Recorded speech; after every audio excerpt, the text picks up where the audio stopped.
ঘর ভাঙতে চলেছে নীল তৃণার। দুজনের মধ্যে এসেছে দূরত্ব। তবে কি 4 বছরের দাম্পত্যে ইতি টানলেন অভিনেত্রী তৃণা সাহা এবং অভিনেতা নীল ভট্টাচার্য? জবাবে কি জানালেন অভিনেতা, চলুন শুনে নেওয়া যাক। টলিউডের অন্যতম হ্যাপেনিং জুটি নীল তৃণা।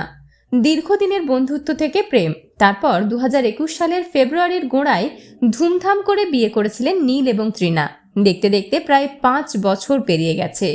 জানা গেছে গত কয়েক মাসে নীল মুম্বাইতেই কাটিয়েছেন, তৃণা কলকাতাতেই। আর এর মাঝে এসেছে বিচ্ছেদের খবর। যদিও দুজনের দাম্পত্যের দূরত্বের খবর অবশ্য নতুন নয়, যদিও সেই রটনা শুধুমাত্র গুঞ্জন বলেই উড়িয়ে দিয়েছিলেন এই তারকা জুটি, কিন্তু এবার যেন তেমনটা ঘটল না। তবে কি এবার বিচ্ছেদের গুঞ্জন সত্যি? এই প্রসঙ্গে অভিনেতা নীল ভট্টাচার্যের সঙ্গে যোগাযোগ করা হলে তিনি জানিয়েছেন, এই ব্যাপারে আমি এখন কোনো কথা বলতে চাই না। ব্যক্তিগত জীবন নিয়ে কোনো আলোচনা করতে নারাজ অভিনেতা। তাহলে কি এবার সত্যিই সম্পর্ক ভাঙার পথে, নাকি সাময়িক কোনো মনোমালিন্যের জেরেই এমন সিদ্ধান্ত, তা তো সময় বলবে।